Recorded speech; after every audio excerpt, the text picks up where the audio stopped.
भाई जानते रे नदी के पानी इतना साफ हो गए कि मछली खात खात पेट साला कोई मोटर कितना जमल बारे ते मछली के फेर में बाड़ी। अरे भाई मोटर तो ढेरे जमल बा, चल ना चल जाओ। रुक रुक रुक का देखो जो कौन खेती हर नहीं नु पहले देख लिया जो ये जगह ना कोनो लोग को तो नहीं खे, चल ना चल जाओ। चलो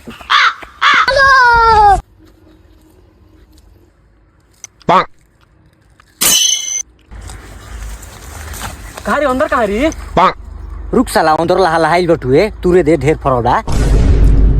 अरे हितवा आई तो गोनिया फाड़ दी। तू हित काहे के बहरिया बड़ा देखत रही हो। रोम रोम भाइयों,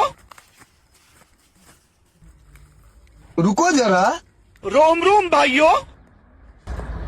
कौन है रे? भाग रही। अरे दादा रे।